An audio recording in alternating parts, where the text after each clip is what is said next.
Lah Nabi Muhammad juga diperlakukan begitu. Kurang bagaimana ketaatan Nabi, kurang bagaimana sempurnanya akhlak Nabi. Tetap ada yang tidak suka, tetap ada yang membuli, tetap ada yang memusuhi, memerangi bahkan. Apakah itu keburukan? Tidak, kita jadi makin tahu kehebatan Nabi lewat perilaku buruk orang lain.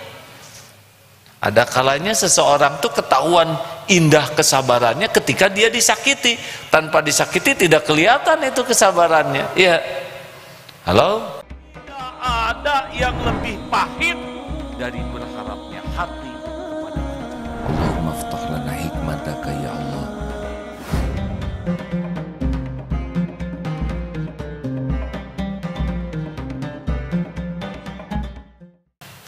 Jadi kita patuhi apa yang Allah perintahkan, maka ketetapan-ketetapan untuk yang patuh itu beda dengan ketetapan Allah dengan yang tidak patuh. Contoh, la in syakartum la azidannakum wa la in kafartum inna azabi lasyadid. Kita bersyukur, maka di Lauh Mahfuz ditulis bagi ahli syukur itu adalah ditambah nikmatnya. Tapi kalau kita kufur, maka ketahuilah azab Allah sangat pedih. Jadi kita mah nggak usah terlalu ribet memikirkan tulisan di Lauh Mahfuz ya. Itu mah Allah dan tidak akan terjangkau oleh kita tentang takdir itu. Tapi pendekatan sederhananya begitulah ya. Jadi sudah tertulis, nah kita disuruh oleh Allah. Nah, kita ini tidak usah ribet, lakukan saja yang Allah suruh ya. Nanti ada ketentuan-ketentuan Allah yang dijanjikan Allah bagi orang yang mematuhinya. Wah, kita udah patuh, orang mau licik misalkan ke kita, nggak bisa ya kalau Allah tidak menetapkan. Tapi kenapa ada orang yang patuh tetap ditipu, tetap dicelakakan, tetap difitnah?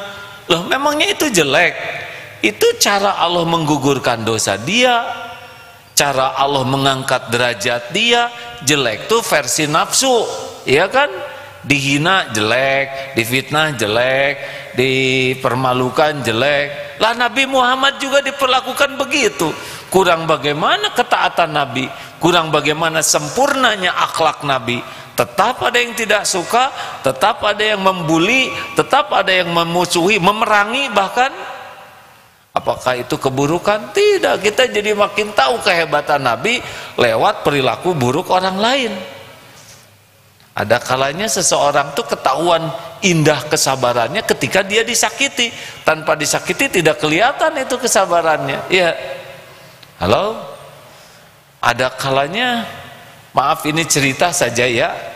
Ada seorang dokter punya anak, Masya Allah, ini dokter mu'alaf. Anaknya ini, saya ketemu dengan dokter ini di masjid, selalu ke masjid, senang sekali baca Quran. Lalu anaknya juga remaja SMA ini juga senang ke masjid, bagus baca Quran terus, pinter. Sebelum tamat SMA sudah keterima tuh, dulu tuh ada apalah namanya ya, yang langsung dapat kuliah di Jogja. Wah, tapi ketika ujian tidak lulus. Waduh, itu bapaknya tuh, ya Allah, di mana keadilanmu? Padahal kalau diadili si bapak disambar petir mungkin ya. Tolonglah. Ibunya nangis, bapaknya sedih karena anaknya tidak lulus SMA. Yang tenang si anaknya. Pak, tenang aja. Saya memang doa ke Allah, ya Allah, berikan saya yang terbaik.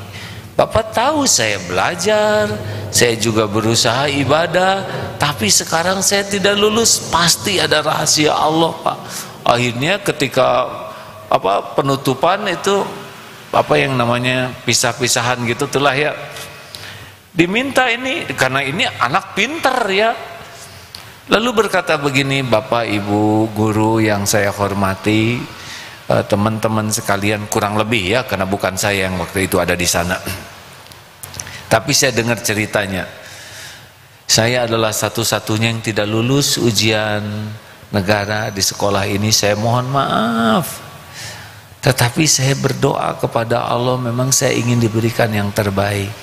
Dan saya percaya ini yang terbaik. Saya mohon maaf kalau sekolah ini tidak lulus 100%. Dan maaf waduh pada nangis, ada yang nyebut I love you katanya orang-orang, saking lihat tenangnya, lihat indahnya akhlaknya, lihat kata-katanya.